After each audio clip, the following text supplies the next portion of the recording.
My name is Sandy Adamitis, the social media director for the Page International Screenwriting Awards, and your host for the Writers Hangout, a podcast that celebrates the many stages of writing, from inspiration to the first draft, revising, getting a project made, and everything in between.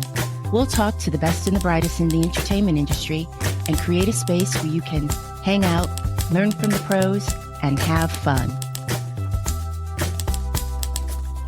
Hey writers, it's Sandy. I'm coming to you from Studio City, the crown jewel of the San Fernando Valley. How are you guys? Everybody good? I'm just checking in to see what everybody is watching. Did you go to the movies? I started watching Furious on Hulu this weekend, and I'm liking it so far. I'm not a big fan of serial killer movies, but my friend Lisa highly recommended it to me, and Lisa knows me really well, and she's never steered me wrong on a TV show recommendation. And it also helped that this is about a female serial killer. And I was hoping this would be different, not the same old tropes. Furious was created, written, and executive produced by Elizabeth Merriweather. She did New Girl and last year's Dying for Sex with Michelle Williams. I think that was last year. Anyway,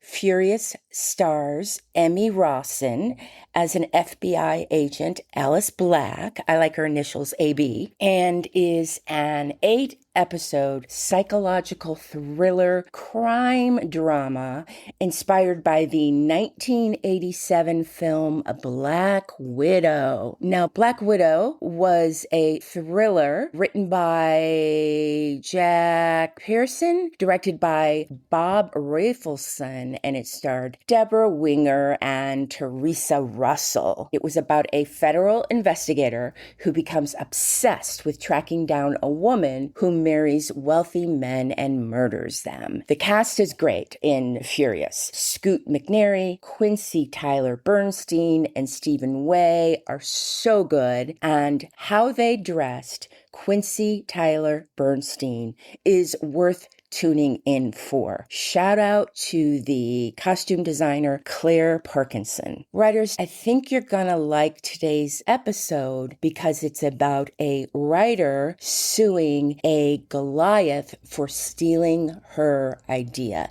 What I mean by Goliath, a David and Goliath, just somebody's just so huge in this business. We all like an underdog story. That's what I thought this story would be when I started to read a Variety article by Jack Dunn with the headline, Taylor Sheridan accused of stealing Yellowstone from 2016 pitch. That title puts two huge Goliaths front and center. Taylor Sheridan, best known as the co-creator of the hit television series Yellowstone, and nominated for an Oscar for his screenplay Hell or High Water. The other Goliath in the title is Yellowstone, which had massive ratings and was a cultural success. It broke cable records and turned Taylor Sheridan into the powerhouse producer with a multi-billion-dollar franchise that he is today. The writer doesn't even get their name mentioned in the title. Okay, this Variety article is short,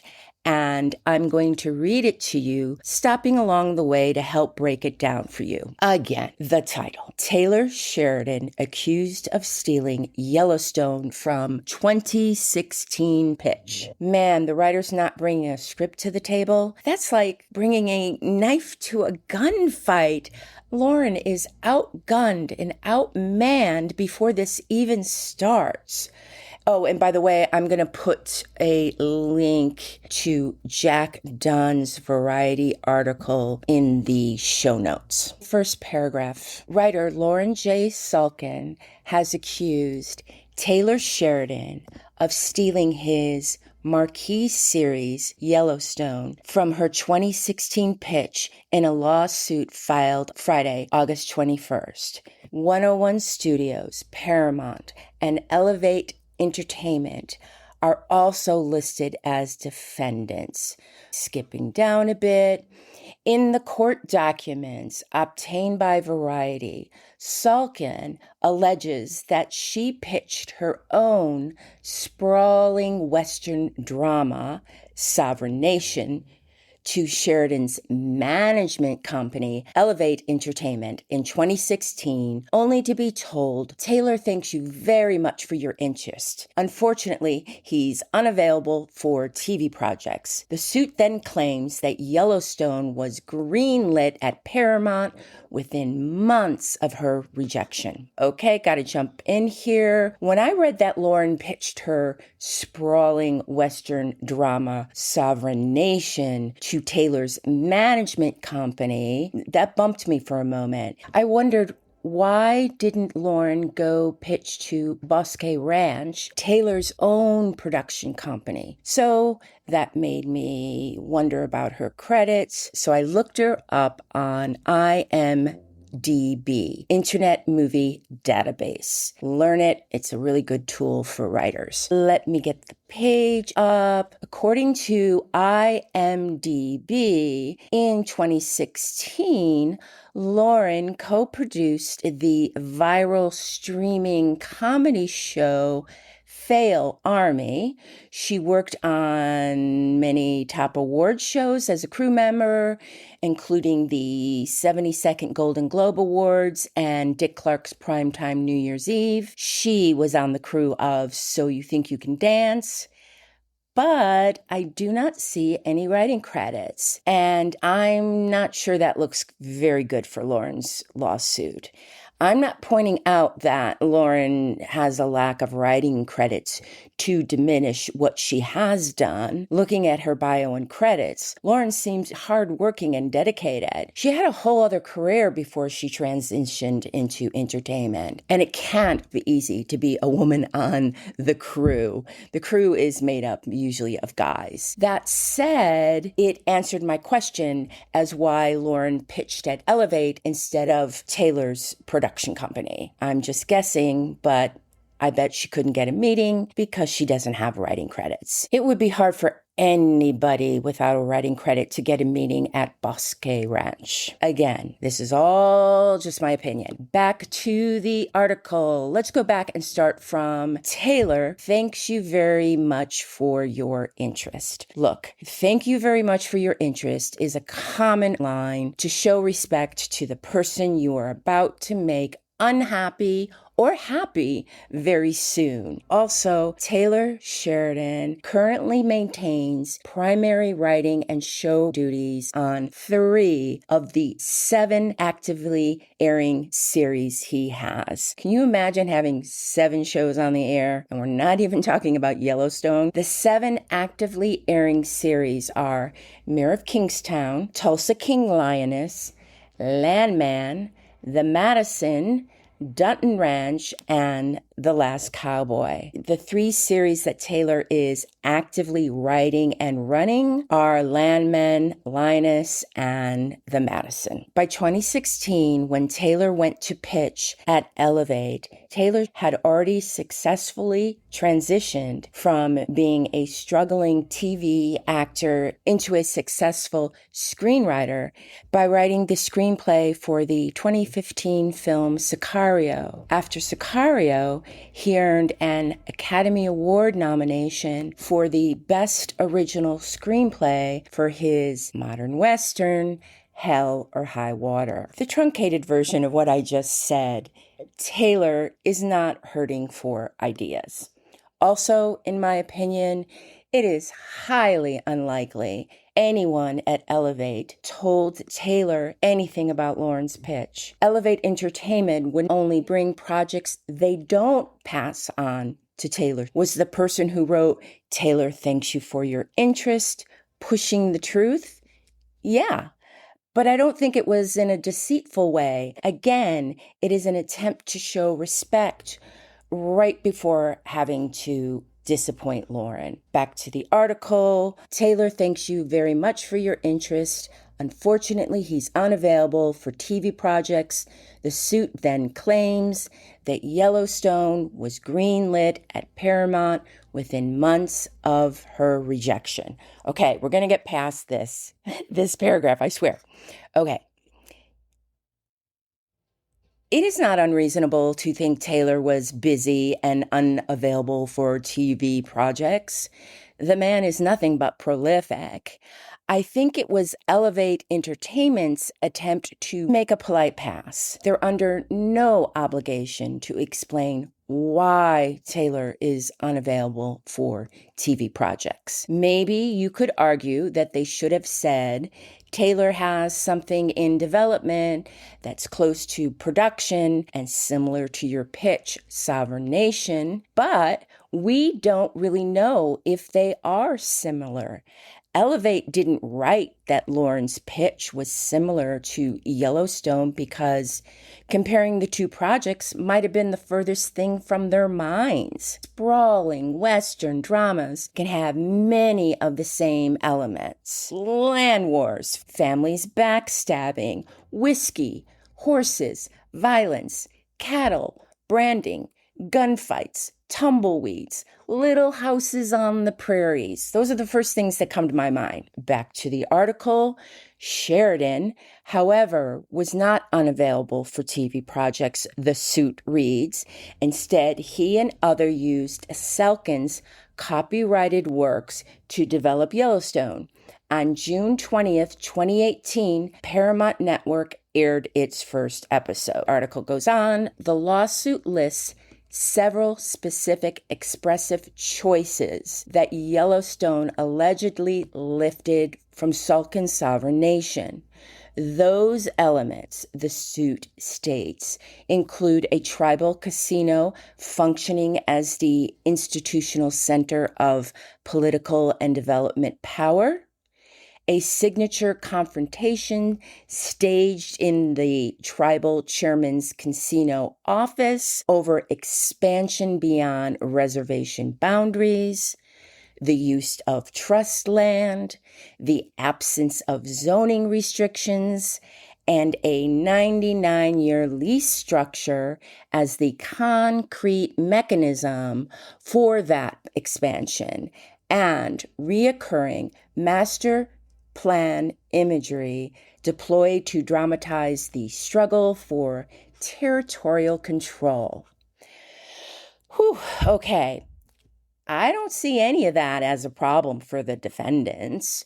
Two scripts, which we don't even have here, must share substantial, unique, and protected elements, such as specific plot structure, unique dialogue, character arcs, and sequence of events rather than general ideas, basic tropes, or public domain concepts to legally and creatively qualify as plagiarism. I'm pretty sure The Wire used master plan imagery. Now, master plan imagery in television and film refers to the visual and narrative use of architectural blueprints, site maps, or large-scale geographic designs to symbolize control, future development, and power struggle over land or physical spaces. Back to the article. Salkin's lawyer also claimed that she, Lauren, proposed Danny Houston and Gil Birmingham for Sovereign Nation in her pitch deck. Well, it's the first time pitch deck is mentioned, so I guess she did the pitch or she just sent the pitch deck. I'm not quite sure exactly what's going on there.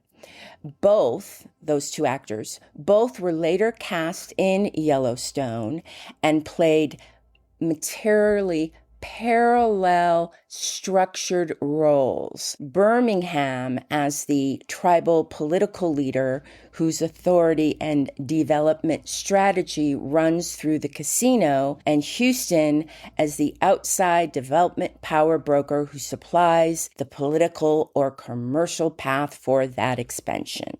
Okay. You can't call dibs on an actor. Also, the timeline for the creation of Yellowstone is pretty well documented. According to Wikipedia, Taylor Sheridan and John Linson conceived Yellowstone around 2013.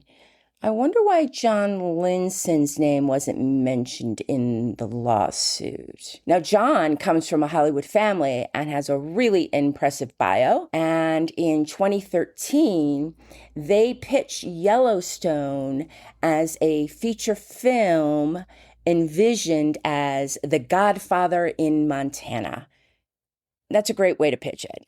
HBO initially optioned the project, but it stalled in development and it went nowhere. Taylor eventually bought back the rights, and when the Paramount Network was looking to launch its first major scripted programming, Yellowstone was picked up and reshaped into an ongoing television series.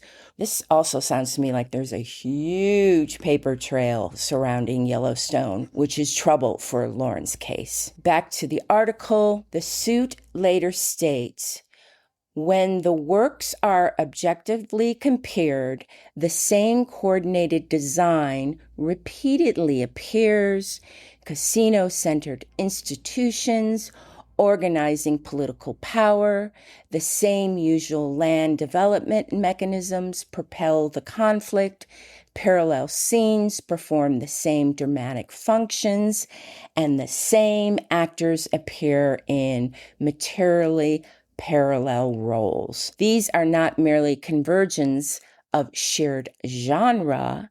Taken together with access and timing, they support a strong inference of copying. End of the article. Writers, again, as much as I'd rather be on the struggling writer side here, I don't think what was reported will lead to anything happening to Taylor or the other defendants. Writers, you would be surprised how often writers feel their work has been stolen. Heck, the WGA makes a pretty penny for writers who get their scripts copyrighted there, hoping for some protection. I even had a friend who lamented for years that a successful showrunner's latest television show was her idea. I asked if they ever pitched to the showrunner. My friend said no, but argued that her script was circulating around town and the showrunner must have read it and used it as the premise for the TV show that was currently on air. Screenwriters, especially beginners, fear script theft because writing is deeply personal, and they misunderstand at times how the entertainment industry operates. They often confuse parallel thinking with plagiarism and overestimate the commercial value of an unprotected pitch. I'm not saying ideas, screenplays, pitch decks, or jokes are not stolen. They are stolen all the time, but in my opinion, not in this case. I'll keep you posted on this story. And again, special thanks to Jack Dunn, who did a terrific job on the article. Short, sweet, to the point, easily understood everything that was going on. Writers, do you think Taylor Sheridan stole Lauren J. Salkin's pitch to create Yellowstone? Let me know at the Writers Hangout podcast at gmail.com. I love to get your emails. Don't forget to let me know what you think. And that's a wrap for the Writers Hangout. Thanks so much for listening. If you enjoyed the show, please take a moment to leave us a review on Apple Podcasts. Your positive feedback will help us keep the show going so we can continue bringing you more future episodes. Remember, keep writing. The world needs your stories. The Writers Hangout is sponsored by the Page International Screenwriting Awards with executive producer Kristen Overn, Sandy Adamitis, and myself, Terry Sampson. And our music is composed by Ethan Stoller. Alexa, you are gaslighting me.